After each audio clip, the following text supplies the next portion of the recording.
আসসালামু আলাইকুম। হাইতু সাবা রাজার আনম 14 খণ্ড হইতে পড়া হইতেছে। হযরত উমর রাদিয়াল্লাহু সম্পর্কে বর্ণিত হইয়াছে যে, যখন তিনি বাইতুল মালের সমস্ত মাল বণ্টন করিয়া দিতে বলিলেন, তখন এক ব্যক্তি বলিল, কিছু মাল শত্রুর মোকাবেলা ও আকস্মিক বিপদ আপদের জন্য জমা রাখুন। তিনি বলিয়াছিলেন, তোমার মুখে শয়তান কথা বলিতেছে। আল্লাহ তাআলা আমাকে উহার জবাব শিখাইয়া দিয়াছেন এবং উহা খারাপি হইতে আমাকে রক্ষা করিয়াছেন। আমি এইরূপ অবস্থার জন্য উহা প্রস্তুত রাখিব। যা রাসূল সাল্লাল্লাহু এইরূপ অবস্থায় জন্য রাখিতেন, অর্থাৎ আল্লাহ ও রাসূলের আনুগত্য। অপর রেওয়াতে আছে, তিনি বলিয়াছেন, খোদার কসম, আমি আগামীকালের জন্য আজ খোদার নাফরমানি করিব না। অন্য রেওয়াতে বর্ণিত হইয়াছে যে, তিনি বলিয়াছিলেন, আমি তাহাদের জন্য আল্লাহ তাকওয়া তৈরি রাখিব। অর্থাৎ যে ব্যক্তি আল্লাহ তাআলাকে ভয় করিবে, তার জন্য তিনি মুক্তির পথ করিয়া দিবেন। সাহাবার অর্থাৎ আল্লাহর রাস্তায় খরচ করার উৎসাহের বর্ণনায় হযরত আলী রাদিয়াল্লাহু সম্পর্কে বর্ণিত হইয়াছে যে, যখন তিনি ভিক্ষুকে কিছু সদকা করিতে চাইলেন, তখন হযরত ফাতেমা রাদিয়াল্লাহু আনহা বলিলেন, আপনি তো 6টি দেরহাম আটা খরিদ করিবার জন্য রাখিয়াছিলেন। তদুপরি তিনি বলিয়াছিলেন, বান্দার ঈমান ততক্ষণ পর্যন্ত সত্য বলিয়া পরিণত হয় না, যতক্ষণ তাহার নিজের কাছে যা আছে উহার তুলনায় আল্লাহর নিকট যা আছে উহার উপর তাহার ভরসা বেশি না হয়। সাহাবা রাদিয়াল্লাহু আনহুদের মাহজুলা প্রত্যাখ্যান এর বর্ণনায় হযরত আমর ইবনে রাবিয়া রাদিয়াল্লাহু আনহু সম্পর্কে বর্ণিত হইয়াছে যে, তাহাকে যখন আরব বেদুইন বলিল, আমি আপনাকে উত্তর জাগরির থেকে এক টুকরা জমি দিতে ইচ্ছা করিয়াছি, যা আপনি ও আপনার পূর্ববর্তী বংশধরগণ ভোগ করিবেন। তিনি বলিয়াছিলেন, তোমার জাগিরের আমার কোনো প্রয়োজন নাই, কারণ আজ এমন একটি সূরা নাযিল হইয়াছে যা আমাদেরকে দুনিয়া ভুলিয়া গিয়াছে, অর্থাৎ মানুষের জন্য হিসাব নিকটবর্তী হইয়া গিয়াছে, অথচ তারা কাফির ও বিমুখ হইয়া রহিয়াছে। পূর্বে হযরত আয়েশা রাদিয়াল্লাহু আনহা হইতে বর্ণিত হইয়াছে, তিনি বলিয়াছেন যে, হযরত উসাইদ ইবনে হুযাইর রাদিয়াল্লাহু আনহু উত্তম ব্যক্তিদের একজন ছিলেন। তিনি বলিতেন, যদি মৃত্যুর সময় আমি আমার 3 অবস্থার যে কোনো এক অবস্থায় থাকি, তবে আমি বেহেশতে হইব, উহাতে আমার কোনো সন্দেহ নাই। 1, যখন আমি কোরআন তেলাওয়াত করি অথবা কোরআন শুনি। 2, যখন আমি রাসূলুল্লাহ সাল্লাল্লাহু আলাইহি ওয়াসাল্লামের খুতবা শুনি।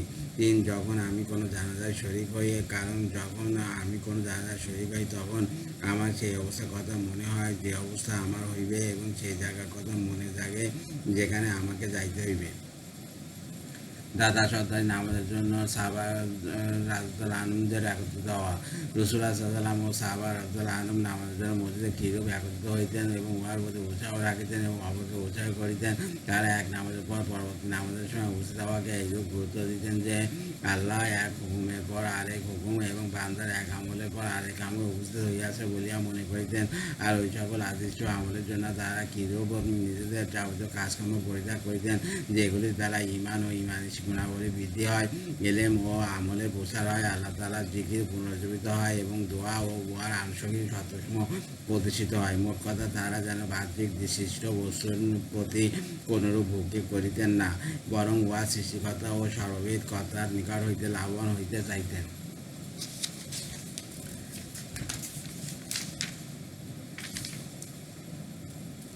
নামাজের প্রতি নবী করিম সাল্লাল্লাহু আলাইহি ওয়াসাল্লামের উৎসাহ প্রদান। হযরত ওসমান ও হযরত সালমান রাদিয়াল্লাহু আনহু হাদিস। হযরত ওসমান রাদিয়াল্লাহু আনহু গোলাম হারিস রাহমাতুল্লাহ বলেন, একদিন হযরত ওসমান রাদিয়াল্লাহু আনহু বলিয়াছেন, আমরাও তাহার সহিত বসিয়াছিলাম। এমন সময় মুয়াইযিন আসিয়া নামাজ জন্য বলিলে তিনি একটি পাত্রে পানি আনাইলেন।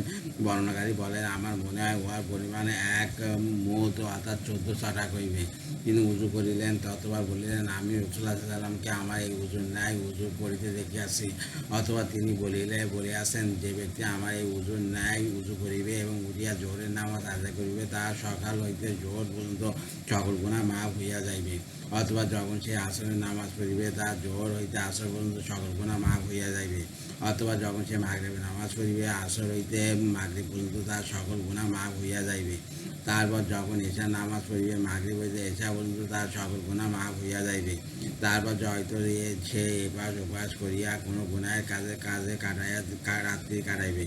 কিন্তু যদি সে উঠিয়া উযু করে ফজরের নামাজ আদায় করে, তবে এশা হইতে ফজর পর্যন্ত তাহার সকল গুনাহ মাফ হইয়া যাইবে।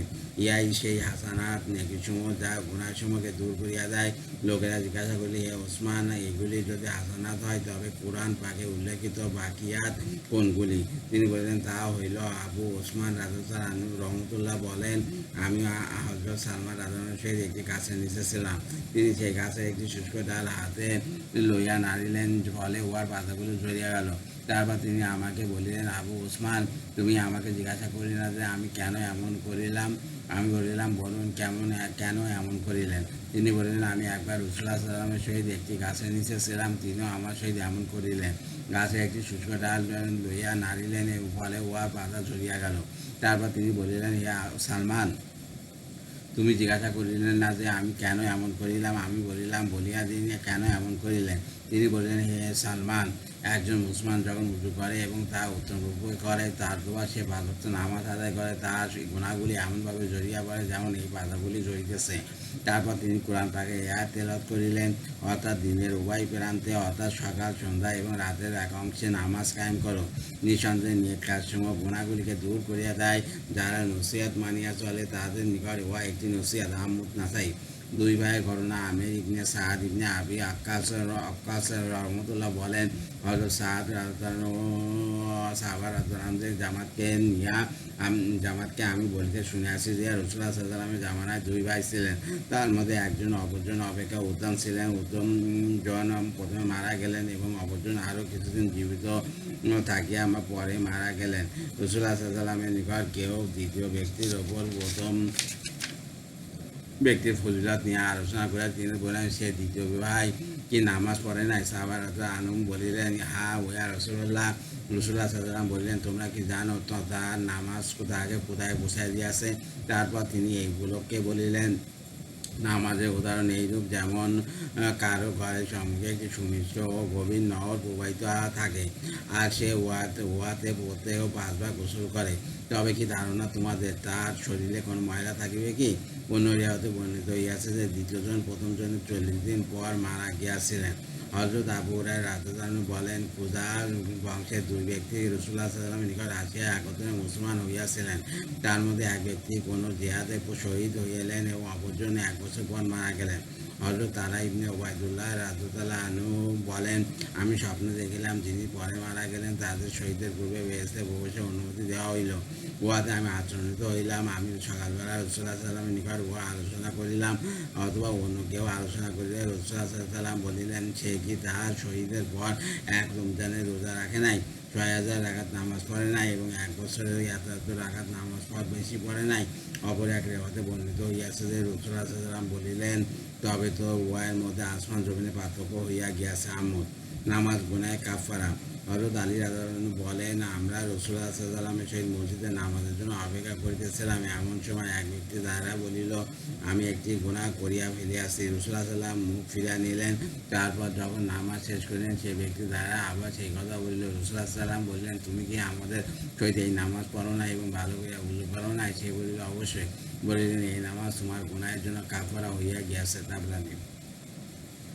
নামাজ সর্বোত্তম আমল।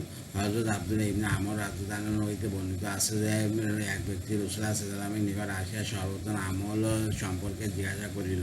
রাসূলুল্লাহ সাল্লাল্লাহু আলাইহি ওয়াসাল্লাম বলিলেন, নামাজ। সে বলিল, তারপর কোন আমল? বলিলেন, নামাজ। 3 বারের পর সে আবার জিজ্ঞাসা করিলে বলিলেন, আল্লাহর রাহে জিহাদ। সে ব্যক্তি বলিল, আমার পিতামাতা আছে।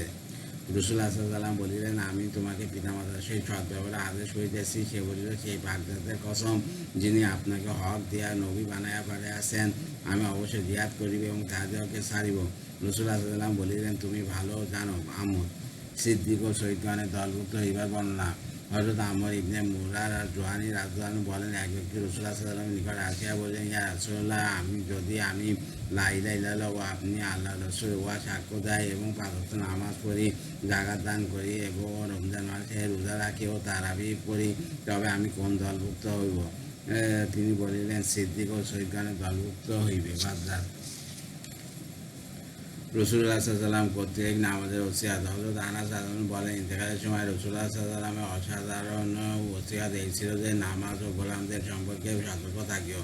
এমনকি যখন রূহ মুবারক সিনাতে বসিয়া গিয়াছে এবং আওয়াজ ক্ষীণ হইয়া গিয়াছে, তখন একই কথা বলিতেছিলেন। বাইহাকী। হযরত আলী রাদিয়াল্লাহু আনহু বলেন, রাসূলুল্লাহ সাল্লাল্লাহু আলাইহি ওয়াসাল্লাম আমাকে লিখিবার কি একটা কিছু আনিতে বলিলেন, যাতে তিনি এমন কিছু কথা লিখিয়া দিবেন যেন তাহার উম্মত তাহার উপর গোমরা না হয়। হযরত আলী রাদিয়াল্লাহু বলেন, আমার ভয় হইল যে ও আনিতে যাইয়া তাহাকে না হারিয়া ফেলি। সুতরাং বলিলাম, আমি মুখস্থ রাখিব, উত্তমরূপে স্মরণ রাখিব। বলিলেন, আমি নামাজ জাকাত ও তাহাদের তোমাদের গোলামদের সম্পর্কে ওসিয়াত করিতেছি। অপর এক রেওয়াতে বর্ণিত হইয়াছে যে উক্ত কথাগুলি বলতে বলতে তার ইন্তেকাল হইয়া গেল এবং তিনি লা ইলাহা ইল্লাল্লাহ মুহাম্মাদুর রাসূলুল্লাহ আল্লাহর বান্দা ও তার রাসূল শাহাদাতের আদেশ করিয়াছেন। যে ব্যক্তি উক্ত এই দুই কথা সাক্ষ্য দিবে সে দুজকের জন্য আরাম হইবে। হযরত আলী রাদিয়াল্লাহু হইতে অপর এক রেওয়াতে আছে যে রাসূলুল্লাহ সাল্লাল্লাহু আলাইহি ওয়াসাল্লামের সর্বশেষ কথা ছিল, নামাজ গোলামদের সম্পর্কে আল্লাহকে ভয় করিও।